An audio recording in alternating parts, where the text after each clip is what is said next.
guys! It's Shell Spike! Welcome back to my YouTube channel.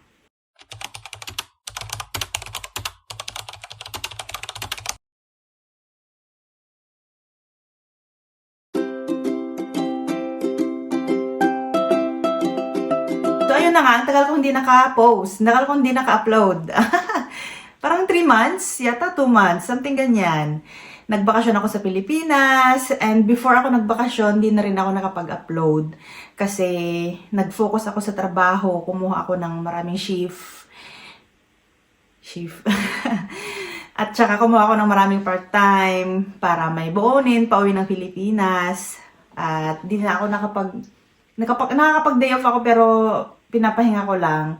And then, yun nga, almost 2 months akong nagbakasyon sa Pilipinas. Kaya hindi ako nakakapag-upload. So, umalis ako ng October 24. October 25 akong dumating ng Pilipinas. So, umalis ako ng October 24. Tapos, bumalik ako ng December 13 dito sa Finland. So, recently lang. And, yun nga, from that day, December 13, pagka December 15, back to work na ako. And di pa ako nakapag-day off. Today lang. So, yun na nga.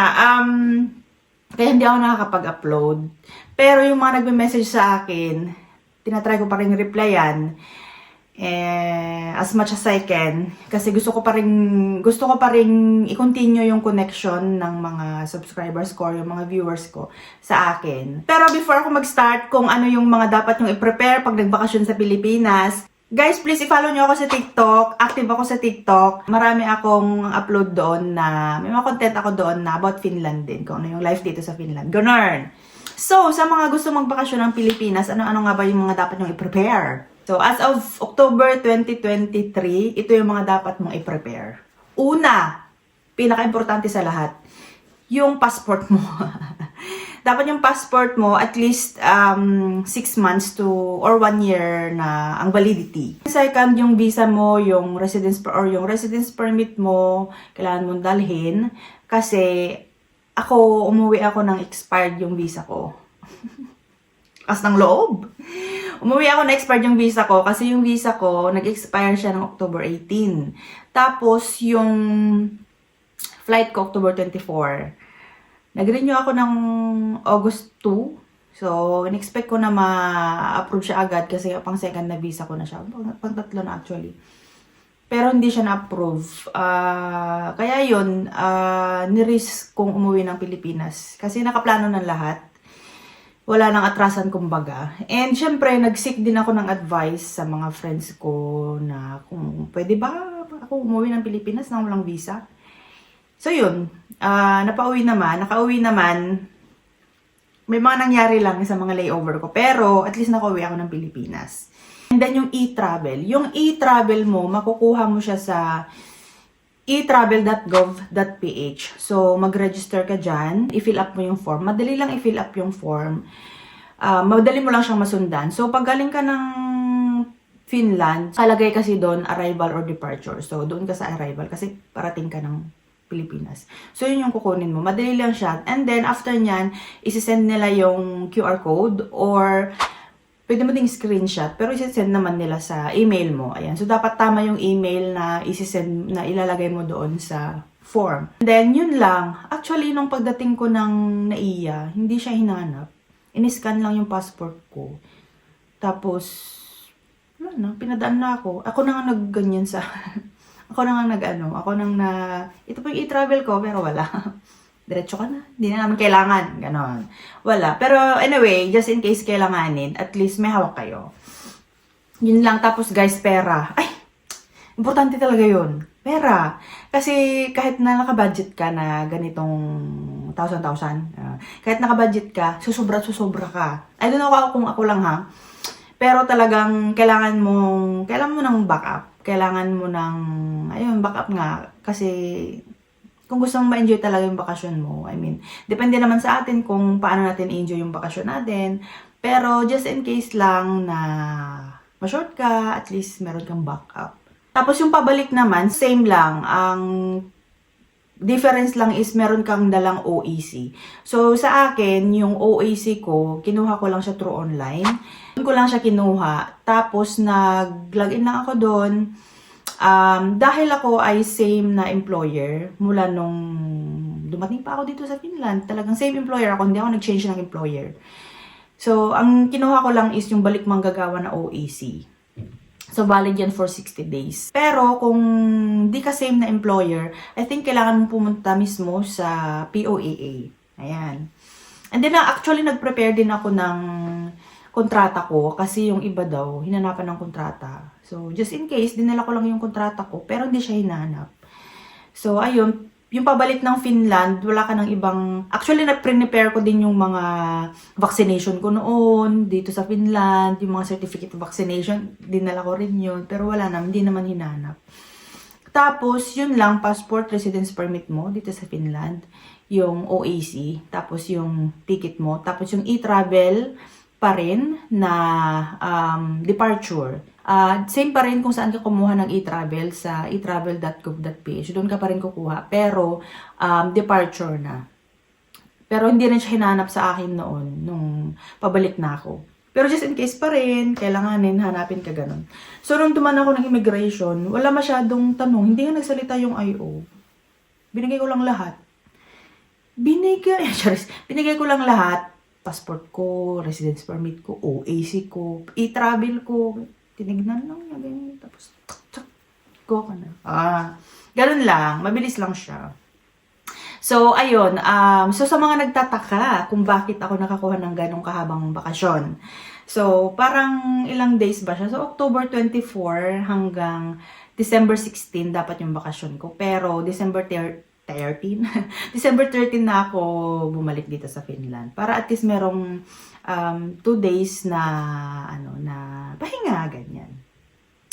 So, inipon ko, ang ginawa ko nung before mag-start ang 2023, nagpaalam na ako doon sa nurse namin na gumagawa ng schedule na iipunin ko lahat ng bakasyon ko, which is yung 2 days a month for next year. So, 2023 ngayon yun.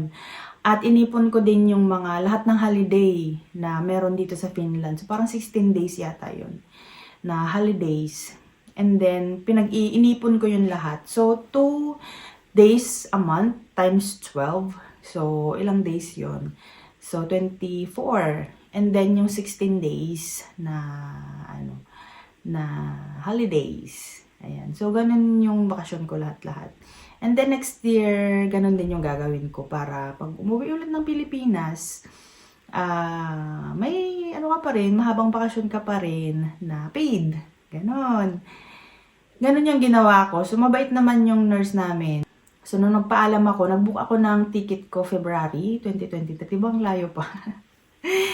Kaya mura lang yung ticket na nakuha ko. February pa ako nag-book. Parang 811 lang back and forth. 811 euro lang yun.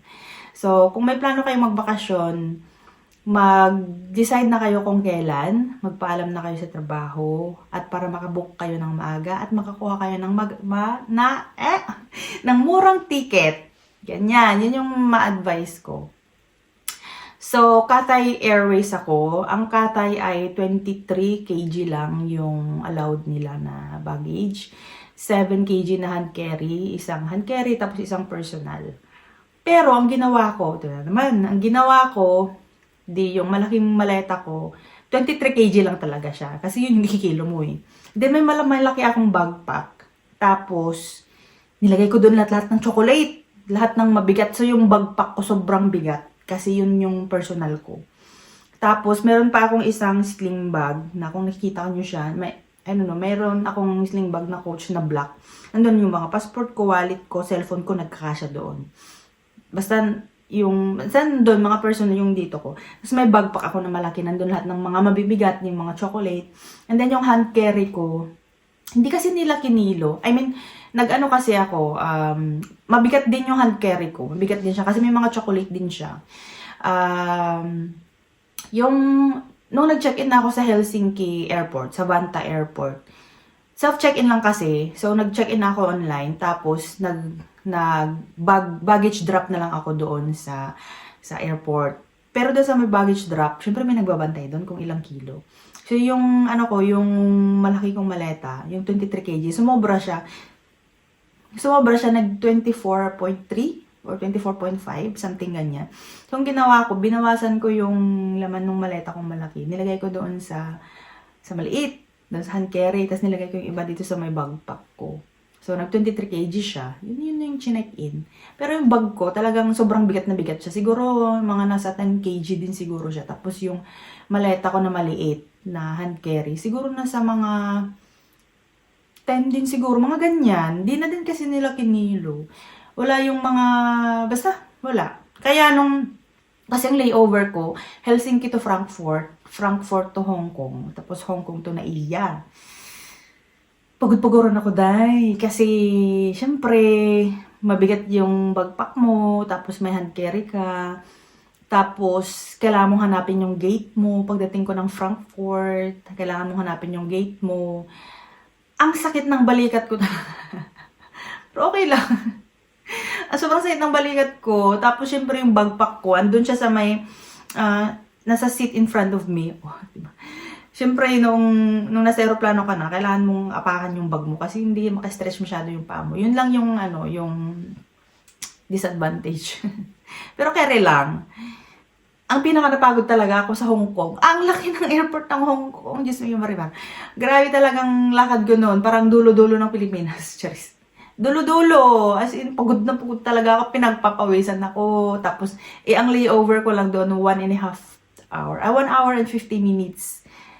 So parang, shucks, ang sakit na ng balikat ko. Kailangan kong tumakbo. Kailangan kong bilisan yung lakad ko. Kasi nga, baka maiwan na ako doon. Parang, basta ang laki, hinanap ko kasi yung gate ko. Tapos syempre may baggage control pa, may passport control pa, ganun. Grabe talaga, parang pagdating ko na, nakapahinga na lang ako nung nasa aeroplano na ng Hong Kong to Manila. Ayun, nakapahinga lang ako sa aeroplano. Tapos gustuhin ko man sanang mag-video, na alam mo yung paglapag ng aeroplano sa Naiya.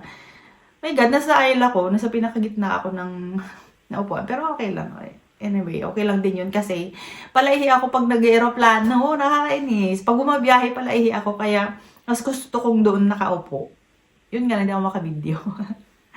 Yun lang. Tapos, ganun lang guys, yung nung pag-uwi ko. Nung pabalik naman ng Finland, smooth lang. Galon din. Naiya to Hong Kong, ganun din yung layover ko. Ang pangit lang nung nag-check-in ako, hindi na siya ganun kabigat nung backpack ko. Syempre, ginaan-gaan ko na kasi medyo stricto sa Pilipinas. Kaya ginaan-gaan ko na. Pero hindi rin siya kinilo. Tapos yung maleta ko, yung check-in ko, 24.3 yung maleta ko. Pero hindi na sinita ng, nung nag-check. Tapos, may backpack din ako, maleta, at isang personal, ganon. Di naman, sobra yung, charis. Wala nang ganon. And then, meron ako nakuhang 550 pesos na refund from OFW refund. Nung after ko nag-check-in, may binigay pa siyang, di ba yung boarding pass? Tapos may isa pang binigay na parang boarding pass din. Tapos sabi niya na, ito ma'am, sabi niya, pumunta po kayo doon sa may Cathay Pacific booth. Tapos pakita niyo po ito, at saka yung OAC niyo, and yung copy ng passport niyo. So, copy ng passport, copy ng OAC. Tapos sabi ko, wala na akong ibang copy. Ito na lang copy ko, sabi ko. Kasi kukunin daw nila doon. Ay ma'am, meron po nagsi-xerox doon sa may ganun. Yan. Bunta ako doon. Di ba? Texting ko Xerox. Tapos yun, at least manakuha ka ng 550. Di ba? Pagpasok ko nung naka-check-in na ako, nung nakalampas na ako ng IO, kumain na ako. Di ba may pangkain ka na? So, nung pagdating ko ng Hong Kong, wala akong boarding pass ng Hong Kong to Paris kasi hindi ako nabigyan, hindi ako binigyan. Doon ko na daw kukunin sa Hong Kong. Kaya nga, parang 7 kaming Pilipino, hindi binigyan ng boarding pass ng Hong Kong to yung mga layover din nila, ganyan. Ang tagal pa namin hinanap yung din ng Cathay Pacific. Ang layo pa ng nilakad namin, basta. Tapos, yun na, nung nakuha na namin, pagod-paguran kaming lahat, tapos, yun. Bali, ang biyahe namin Hong Kong to Paris is 14 hours.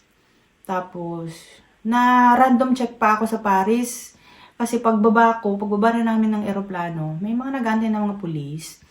4 silang pulis. Tapos, yung babae, nung malapit na ako sa kanila, sabi, may mga pulis, ganyan. Tapos sabi niya na, can I see your passport? Sabi niya gano'n. Okay. Tapos tinignan niya. And then, sabi niya, do you have a residence permit or visa? Sabi niya. So, yung wallet ko, binuksan kong ganyan. Ang hirap ko pang kinukuhang, okay ka naman. Ang hirap ko pang kinukuha. Tapos, nung binigay ko na, sabi niya, where are you going? Are you working in Germany? I don't know. I'm working in Finland. I'm a practical nurse. Charis lang. Ganon. Tapos, okay na. Tapos, pagdating ko naman ng Helsinki, may nakita na naman akong pulis. Sabi ko, wag naman ako ulit. Bakit ako na lang ulit na random check? Ano bang meron sa face ko? Charis. So, hindi na. Ang random check. Ano din, para siyang Asian din. Siguro Vietnamese. Vietnamese siguro siya. Uy, salamat, Lord. Hindi na ako. Parang, bakit na lang lagi na lang ako? Charis. Yun nga. So, yun. Smooth lang. Ganyan. So, ayun lang guys. Sa mga gusto mong bakasyon. Oh my God. Ang saya ng Pilipinas. Kailangan yung, hindi naman pakko or hindi naman talagang obliged kang magbakasyon. Pero, yung pakiramdam na nagbakasyon ka, para kang na-restore, para kang na-restart, para kang na-refresh doon sa part ng pagkatao mo or part ng spirito mo na kulang at saka hinahanap ng katawan mo, parang napunan siya ng sobra-sobra pa. Na makita mo yung family mo na masaya, tapos nakita ka rin nila. At alam mo yun, hindi na ako nag-spend ng Pasko sa Pilipinas. So, decision ko talaga yun. Bumalik ako before ng Pasko. Although, hindi naman kami masyadong nag-celebrate kasi nga may nangyari sa life namin ng family ko na nangyari ng Pasko. So, hindi kami masyadong like bongga-bongga nag-celebrate. Ganyan. So, ayun, para kang na-restore kasi nakita mo yung family mo for how many years, Char? Almost 2 years na hindi mo sila nakita. Parang napunan yung pagka-miss mo sa kanila na sa video call mo lang sila nakikita, ganyan. Alam mo, iba talaga yung makakasama mo din sila. Talagang sinulit ko yung bakasyon ko ng almost 2 months. Ayun, kaya pagbalik ko ng Finland, ganado ka na ulit magtrabaho, parang grind ka na ulit kasi parang na-back to 1% ka, yung pagka-miss mo sa kanila ng 100%. Bumalik siya sa 1%, parang 0.1, parang ganon. So, ayun, parang kailangan natin, kahit na magastos, kahit na, parang kailangan talaga nating makita sila. Yun. So, yun lang guys. Good luck dun sa mga magbabakasyon, mag-spend ng New Year sa Pilipinas. Enjoy nyo lang at dalhin nyo yung mga pagkain na hindi nyo nabibili dito. Kainin nyo na lahat ng mga pagkain na hindi nyo makain dito. Gawin nyo yung mga bagay na hindi nyo magagawa dito. At mag-spend ng time sa family, friends, boyfriends, anak, lahat-lahat na. So, good luck and Happy New Year sa ating lahat. Bye!